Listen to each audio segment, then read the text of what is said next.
Good morning, students. My name is Manish. Now I am going to teach you English grammar for class 8. And today my topic is verbs. तो आज जिस topic के बारे में हम discuss करने वाले हैं जिसका नाम है verbs. ठीक है, तो ये जो टॉपिक है वो देखिए, वर्ब्स के बारे में आपने बहुत कुछ पढ़ा है इसके पहले. नॉर्मली हम लोग जानते हैं वर्ब्स जो होता है एक एक्शन वर्ड होता है. ठीक है, और इसमें भी कुछ टाइप्स होते हैं, कुछ चीज़ें होती हैं जो हमें जाननी चाहिए. ठीक है, तो देखते हैं कि इस लेवल पे आपको क्या सीखना है. तो सबसे पहले देखिए, यहाँ पे दिया गया है डू यू रिमेंबर. कह रहा है कि आपको पता है, याद है कि टाइप्स ऑफ वर्ब्स के बारे में कह रहा है कि वर्ब्स जो होते हैं उसके भी टाइप्स होते हैं, प्रकार होते हैं, किस्म होते हैं. There are three types of verbs: action and state verbs, verb with nouns and pronouns, helping verbs, verb with other verbs. अब यहाँ पे देखेंगे verbs के बारे में. इसको तीन कैटेगरी में डाला गया है.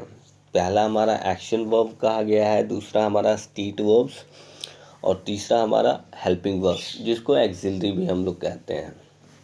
ठीक है, तो एक्शन वर्ब जो होता है, जो काम करते हैं हम लोग, उसको एक्शन बोलते हैं. स्टेट वर्ब्स, यहाँ पे देखिएगा, स्टेट का मतलब यहाँ पे राज्य आप लोग नहीं समझेंगे. स्टेट का मतलब होता है कंडीशन, स्थिति. ठीक है, वैसे भी वर्ब्स होते हैं जो नाउन्स और प्रोनाउंस के साथ यूज़ होते हैं. याद रखिएगा ये चीज़.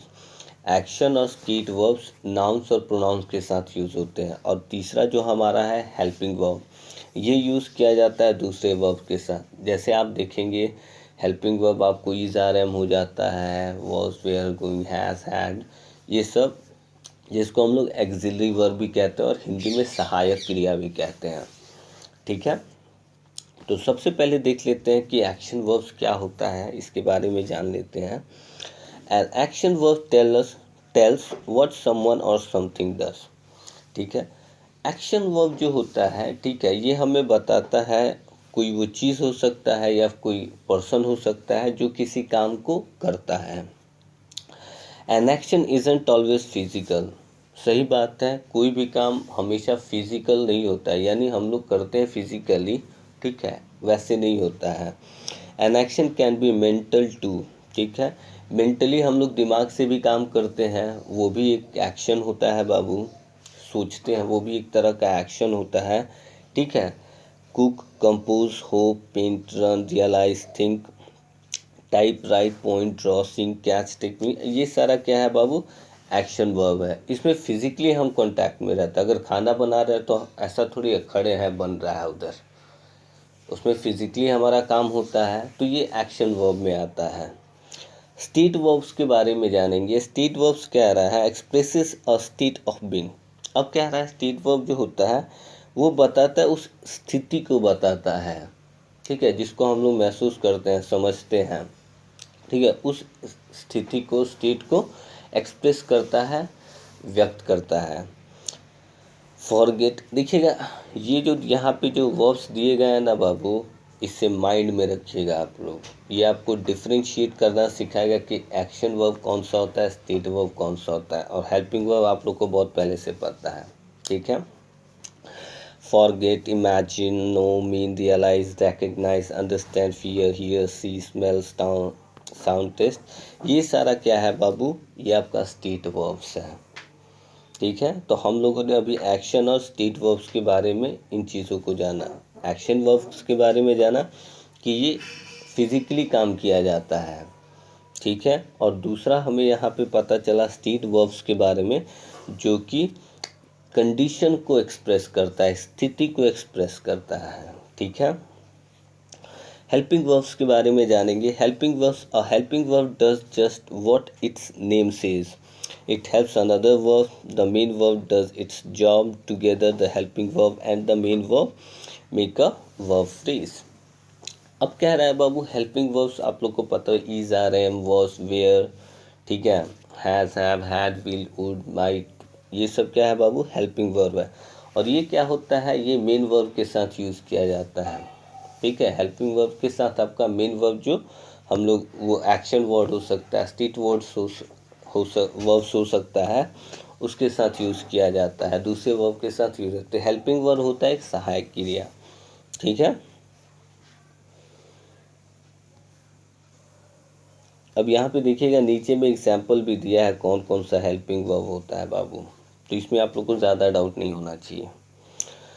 अब यहाँ पे कह रहा है when you use action state and helping verbs, कह रहा है जब भी हम यूज़ करेंगे एक्शन वर्ब्स को या स्टेट वर्ब्स को या फिर हेल्पिंग वर्ब्स को, तो हमें क्या ध्यान रखना है, know the difference between transitive and intransitive verbs, ठीक है। आप लोग को ट्रांजिटिव और इंट्रांजिटिव के बारे में मैंने बताया है कि जब भी हम तीनों का यूज़ करेंगे तो हमें ट्रांजिटिव और इंट्रांजिटिव वर्ब का यूज़ पता होना चाहिए। ट्रांजिटिव वर्ब आप लोग पता है टू लगा के बनाया जाता है, इंट्रांजिटिव ये आप लोग को पता होना चाहिए, जिसमें टू नहीं लगा रहता वो ट्रांजिटिव होता है, जिसमें टू नहीं लगा वो इंट्रांजिटिव होता है, ये आप लोग को पता होना चाहिए। इसको हिंदी में सकर्मक और अकर्मक क्रिया भी कहा जाता है बाबू, बेयर इन्फिनिटिव भी कहा जाता है बिना टू का, ठीक है, जो मेन वर्ब होता है। कह रहा है अ ट्रांजिटिव वर्ब डायरेक्ट्स इस एक्शन टू अनदर वर्ड, ठीक है, टू द डायरेक्ट ऑब्जेक्ट, सही बात है। आप यहाँ पे देखेंगे ट्रांजिटिव वर्ब कह रहा है दे फाउंड द कैब, ठीक है, जिसमें ऑब्जेक्ट दिख रहा है, यहाँ पे ध्यान दीजिएगा, इसमें ऑब्जेक्ट दिख रहा है, यहाँ पे फाउंड क्या है ना बाबू, ये आपको ध्यान देना है, द कैब, इसमें ऑब्जेक्ट है, ये ध्यान में रखिएगा। द कैब क्या है, यही बता रहा है अ transitive verb direct it's action, ठीक है, यहाँ पे बता रहा है, देखिए यहाँ पे ऑब्जेक्ट दिया हुआ है, द डायरेक्ट ऑब्जेक्ट द कैव है, दे फाउंड द कैव, यानी इसका डायरेक्ट ऑब्जेक्ट है कैव, यानी गुफा उसको मिला, ठीक है। अब यहाँ पे देखिएगा दूसरा, and transitive word doesn't need a direct object to complete its meaning, सही बात है। देखिए ट्रांजिटिव वर्ड अभी मैंने आपको बताया सकर्मक और अकर्मक क्रिया होता है, इसमें क्या होता है, कुछ ऐसे सेंटेंस होते हैं जिसमें आपको ऑब्जेक्ट की आवश्यकता होती है सेंटेंस का पूरा सेंस निकालने के लिए, ठीक है, उसका मतलब निकालने के लिए, वो हमारा ट्रांजिटिव होता है, ठीक है। और कुछ ऐसे सेंटेंस होते हैं जिन्हें ऑब्जेक्ट की आवश्यकता नहीं होती है, वो इंट्रांजिटिव होता है, ठीक है। इसमें कोई डाउट नहीं रहना चाहिए आप लोगों को, ये ध्यान में आप लोग को रखना है। तो यहाँ पे दूसरा जो सेंटेंस है दे ऑल रेस्टेड, ठीक है, ये आपका इसमें ऑब्जेक्ट की आवश्यकता नहीं है। जैसे मैं एक और एग्जांपल देना चाहूँगा, they are playing in the field, इसमें ऑब्जेक्ट तो नहीं, ऑब्जेक्ट की कोई आवश्यकता भी नहीं है। I give you a pen, इसमें तो ऑब्जेक्ट चाहिए ना, आई गिव, सेंस नहीं निकल रहा। तो देखिए ट्रांजिटिव वही है जिसमें ऑब्जेक्ट का यूज़ किया जाता है, और मतलब बिना ऑब्जेक्ट यूज़ किए उसका सेंस नहीं निकलेगा बाबू। और इंट्रांजिटिव होता है जिसमें आपको ऑब्जेक्ट की आवश्यकता नहीं होती है और सेंटेंस का सेंस पूरा निकल जाता है, ठीक है। इसके बाद मैं आप लोग को बताना चाहूँगा some verbs can be used as both direct transitive and intransitive verbs, ठीक है।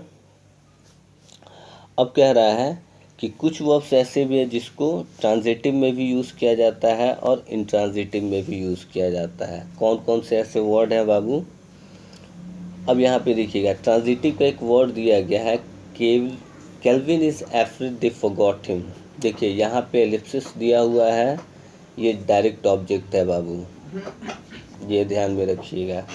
और दूसरा कह रहा है जो इंट्रांजिटिव है, ओह नो दे फॉरगॉट, ठीक है। तो यहाँ पे देखिए कभी कभी क्या होता है ना कि कुछ ऐसे सेंटेंस होते हैं ना जिसका हम लोग कॉन्वर्सेशन में यूज़ करते हैं, ठीक है, तो हम लोग शॉर्ट में ही बात कर लेते हैं, उसको पूरा सेंटेंस को क्या करते हैं, एक्सपांड करके नहीं बोलते हैं, ठीक है। तो यहाँ पे ये दिया गया है ना, ओह नो दे फॉरगॉट, तो यहाँ पे दिया जा सकता था लेकिन नहीं दिया है, तो यही चीज़ यहाँ पे बता रहा है। लेकिन नॉर्मली अगर हम लोग देखें, ठीक है, तो ट्रांजिटिव और जो इंट्रांजिटिव होता है उसमें आपको ट्रांजिटिव में ऑब्जेक्ट की आवश्यकता होती है और इंट्रांजिटिव में नहीं होती है बाबू, ठीक है। तो कभी कभी ये बात करने के सेंस में, इसलिए ये सेंटेंस बता दिया है बाबू, ताकि आप लोग कभी कुछ देखो ना जहाँ पे आप लोग को सेंस पूरा निकले और वहाँ पे डायरेक्ट ऑब्जेक्ट होना, ठीक है, तो वहाँ पे डाउट नहीं करना, ठीक है। Know the difference between active and passive. अब कह रहा है कि एक्टिव पैसिव में भी यूज़ किया जाता है, ठीक है। Action verbs tells whether the subject of the sentence carries out of the action on receive set, ठीक है। आप लोगों ने एक्टिव पैसिव में पढ़ा होगा कि एक्शन को रिसीव किया जाता है पैसिव में, एक्टिव में करता है उसी चीज़ को जो सब्जेक्ट है, ठीक है, और उसके बाद पैसिव में उस एक्शन को रिसीव किया जाता है। तो यहाँ पे कह रहा है एक्टिव वॉइस का आप देखेंगे, दे फाउंड द कैब, ठीक है, सब्जेक्ट है, यानी यहाँ पे देखेंगे सब्जेक्ट यहाँ पे अपना काम कर रहा है। टीना क्या है बाबू, फाउंड की है, सब्जेक्ट काम कर रहा है। अब पैसिव में इसी ही बता रहा है the cab was found by Tina, ठीक है। अब यहाँ पे सब्जेक्ट जो है वो रिसीव कर रहा है उसको, ठीक है। सिंपल सा अगर वर्ड में मैं आप लोग को समझाऊं तो इतना याद रखिएगा, अगर इसको समझना है तो एक्टिव में जो सब्जेक्ट होता है उसका इम्पोर्टेंस ज़्यादा रहता है, और पैसिव में जो आपका ऑब्जेक्ट रहता है उसका इम्पोर्टेंस ज़्यादा रहता है, याद रखिएगा ये चीज़। तो यही चीज़ आप देखिएगा, एक्टिव में क्या है बाबू, सब्जेक्ट एक्ट कर रहा है, और पैसिव में सब्जेक्ट रिसीव कर रहा है काम को, ये समझिएगा सेंटेंस से आप। और ये वॉइस में मैंने आप लोग को बता रखा है। Remember that other words can come between helping verbs and the main verbs, ठीक है। कभी कभी क्या होता है, कह रहा है two or more can be combined to help a main verb, other words can come between parts of the verb phrase specially when you form questions, ठीक है। अब कह रहा है हमें कुछ थोड़ा वर्ब्स के फ्रेज के बारे में भी जानना चाहिए। फ्रेज आप लोग को पता है, इसमें डाउट नहीं होना चाहिए, उसके ऊपर मैं टाइम वेस्ट नहीं करूँगा। यहाँ पे देखिएगा verb phrase together, verb phrase separated. अब यहाँ पे एक साथ है, एक बार अलग कर दिया है, समझना क्या है हमें, ये ध्यान में रखिएगा। केविन विल बी रेस्क्यूड, ये जो विल बी रेस्क्यूड है ना, ये हमारा वर्ब फ्रेज है, एक साथ यूज़ किया गया है, ये ध्यान में रखिएगा। और अलग कैसे कर दिया गया है, जब इसका क्वेश्चन बनाया गया है तो इसको अलग कर दिया गया है। तो आप लोग ये पूछते रहता है ना सर एडजेक्टिव फ्रेज क्या होता है, नाउन फ्रेज क्या होता है, ठीक है, वर्ब फ्रेज क्या होता है, सिंपल सा समझ जाइए यहाँ पे, ठीक है। वैसे ही एडजेक्टिव फ्रेज भी होता है, ठीक है, वो अकेला वर्ड्स नहीं रहेगा, उसके साथ कुछ वर्ड्स और भी रहेंगे, वही फ्रेज होता है बाबू, लेकिन वो सेंटेंस नहीं होता है। आगे बढ़ते हैं। डोंट फॉरगेट, आगे कह रहा है don't forget the apostrophe in a contraction. Contraction आप लोग को पता है, शॉर्ट में हम लोग जब भी लिखते हैं, ठीक है, शॉर्ट में क्या कैनट को कांट लिखते हैं, वैसे ही यहाँ पे कह रहा है helping verbs can hide in contraction, use an apostrophe to replace left out letter in contraction. ये आप लोग को पता होगा, शॉर्ट में जब भी हम लिखते हैं ही इज को हीज लिख देते हैं, ही विल को हिल लिख देते हैं, इस पर मैं टाइम नहीं वेस्ट करूँगा। द कॉन्ट्रैक्शन नॉट डिफरेंट, ठीक है, it means not and isn't part of the verb, ठीक है। अब यहाँ पे देखिएगा बाबू, हेल्पिंग वर्ब जो कह रहा है, डू नॉट को हम लोग शॉर्ट में लिखते हैं तो बाबू, ठीक है, नॉट के एन और टी के बीच में लगा देते हैं, तो ये आप लोग को पता होगा, इस पर ज़्यादा मैं टाइम नहीं वेस्ट करूँगा।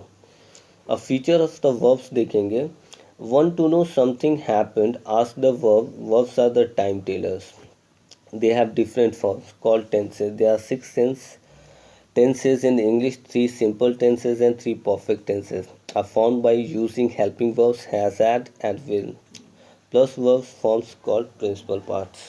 अब ये कह रहा है बाबू, सही बात है, वर्ब से हमें डिसाइड होता है ना, टेंस के बारे में भी पता चलता है, और ये यहाँ पे बताया गया है कि टेंस जो होते हैं, जैसे हम सिंपल टेंस प्रेजेंट टेंस के बारे में पढ़ते हैं, पास्ट टेंस के बारे में पढ़ते हैं, फ्यूचर टेंस के बारे में पढ़ते हैं, तो ये तीनों में कुछ उसके क्या होता है, सब टाइप होते हैं, उसके भी टाइप्स होते हैं, तो उनसे हमें क्या पता चलता है कि काम कब हुआ है, बीत गया है, कि होने वाला है, कि हो रहा है, कि हो चुका है, तो ये वर्ब से ही हमें पता कभी कभी चलता है। आप लोग कभी कभी देखते हैं वहाँ पे वर्ब्स दे देता है कि आप इसको चेंज करो, इसमें जो करना है अकॉर्डिंग टू जो इंस्ट्रक्शन जो बताया गया है, तो उससे हमें पता चलता है, वर्ब से ही पता चलता है। ठीक है,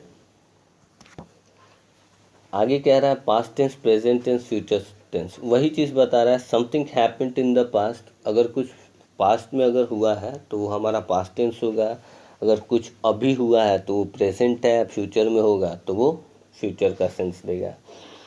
अब यहाँ पे देखते हैं बिफोर, हैबिट, लेटर। टेंस को समझाने के लिए एक और यहाँ पे चीज़ बताया है। बिफोर का मतलब पहले होता है यानी हो चुका है। हैबिट का मतलब जो हम लोग डेली काम करते हैं, डेली यूज़ करते हैं, जो प्रेजेंट में होता है। और लेटर का मतलब है कि फ्यूचर में जो होने वाला है। इसको इस सेंस से भी समझ सकते हैं आप। Something had happened before another event began. ठीक है, दूसरा जो हैबिट का दिया है, समथिंग हैज़ रिसेंटली हैपेंड, ये प्रेजेंट का बता रहा है। Something will have happened before another event begins. ठीक है, मतलब कहने का मतलब है ये कि पास्ट, फ्यूचर और प्रेजेंट के बारे में बता रहा है। पहला हमें सिंपल के बारे में बताया था, दूसरा हमें परफेक्ट के बारे में बता रहा है। ठीक है, past perfect principal parts of verbs. Every verb has 4 forms called principal parts. Present and past participle made the helping verbs present also adjective as a noun. ठीक है, present basic of the form present. देखिए यहाँ पे क्या है ना, verbs का form बता रहा है। ठीक है, वर्ब्स का यहाँ पे 4 दिया है, नॉर्मली 5 होता है, लेकिन 5वां जो फॉर्म होता है ना, वो सिंपल प्रेजेंट में सिर्फ थर्ड पर्सन के साथ यूज़ किया जाता है, तो वो बहुत कम उसका यूज़ मिलता है। लेकिन ये 4 का जो एकदम है, वर्ब 1, वर्ब का फर्स्ट फॉर्म, वर्ब का सेकेंड फॉर्म, वर्ब का थर्ड फॉर्म और वर्ब का फोर्थ फॉर्म, इसका ज़्यादा यूज़ मिलता है। तो यही चीज़ बता रहा है। वर्ब का पहला फॉर्म नॉर्मल होता है, जैसे मैं गो ले लेता हूँ। दूसरा फॉर्म हमारा वेंट होता है, तीसरा फॉर्म गॉन हो गया, चौथा फॉर्म गोइंग हो गया। तो यही बता रहा है 4 फॉर्म के बारे में। आगे बढ़ते हैं रेगुलर वर्ब्स के बारे में। ये थोड़ा ध्यान दीजिएगा, यहाँ पे मैं रेगुलर और इरेगुलर वर्ब्स के बारे में बात कर रहा हूँ।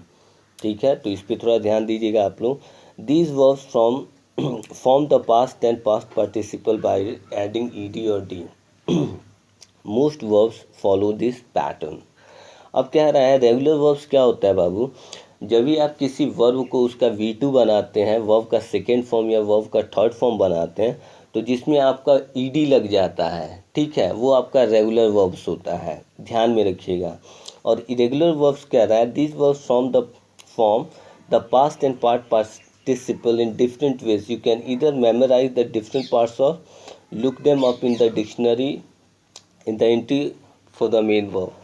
अब कह रहा है कि इरेगुलर वर्ब्स क्या होता है बाबू, कि जो चेंज हो जाता है दूसरी चीज़ में। ठीक है, जैसे आप यहाँ पे देखिए कुछ एग्जांपल ब्रिंग दिया हुआ है, तो ब्रिंग का ब्रॉट हो जाता है बाबू। ठीक है, तो उसका जिसमें ईडी लगा रहेगा वो रेगुलर वर्ब्स है, और जिसका मतलब जो स्पेलिंग है जिसमें ईडी नहीं लगा रहेगा, ठीक है, वो आपका इरेगुलर वर्ब्स हो जाएगा। ये दोनों में यही डिफरेंस आप समझिए कि रेगुलर वर्ब्स उसे कहते हैं जिसमें हम जब वर्ब का फॉर्म चेंज करते हैं तो उसमें ईडी लग जाए, तो वो मेरा रेगुलर वर्ब्स है। और इरेगुलर वर्ब्स उसे कहते हैं जिसमें हमारा ईडी ना लग के उसकी जगह टी लग जाए, ठीक है, फिर एन भी लगा दिया जाता है कहीं कहीं, ठीक है, तो वो लग जाए तो वो हमारा क्या होता है कि वो हमारा इरेगुलर वर्ब्स होता है। ठीक है, अब नंबर पे बात करते हैं। The number of a word depends on the number of its subject and the noun pronoun that performs the action. A singular noun takes a singular verb and plural noun takes. अब कह रहा है बाबू कि जो हमारा verb होता है वो किससे गाइड होता है, सब्जेक्ट की वजह से। तो मान लीजिए सब्जेक्ट हमारा एक रहेगा तो सिंगुलर यूज़ होगा, अगर सब्जेक्ट हमारा मोर देन वन है, एक से ज़्यादा है, तो वो वहाँ पे प्लूरल यूज़ किया जाएगा। तो ये तो नॉर्मल चीज़ है, आप इसे जानते हैं। ठीक है, अब वो सब्जेक्ट के हिसाब से ही गाइड होगा बाबू।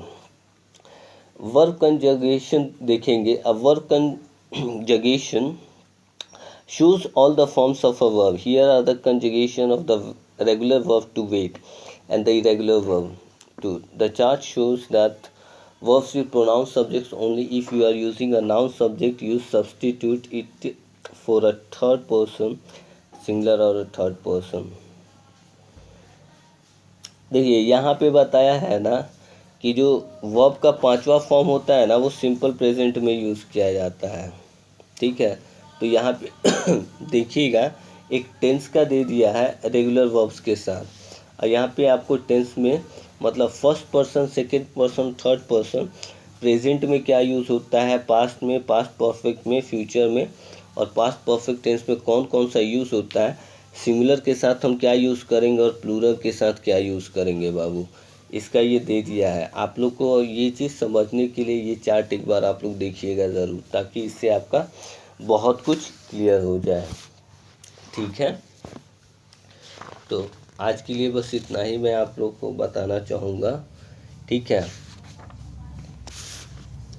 इसमें एक चीज़ और मिसिंग कर दिया है, एक वो बताया ही नहीं।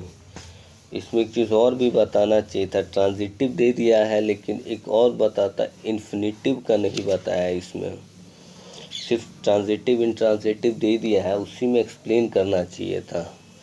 जो डायरेक्ट इनडायरेक्ट में आना चाहिए था बाबू, वो नहीं दिया है इसमें। कोई बात नहीं है, इस आप लोगों ने इन्फिनिटिव ये पढ़ा होगा। ठीक है, बेयर इन्फिनिटिव जो यूज़ किया जाता है, इसके पहले आप लोगों ने पढ़ा होगा। ठीक है, शायद मैंने पढ़ाया है आप लोगों को, तो शायद इस वजह से नहीं दिया होगा, लेकिन कोई बात नहीं है। ठीक है, तो आज के लिए बस इतना ही। Thank you so much and have a great day.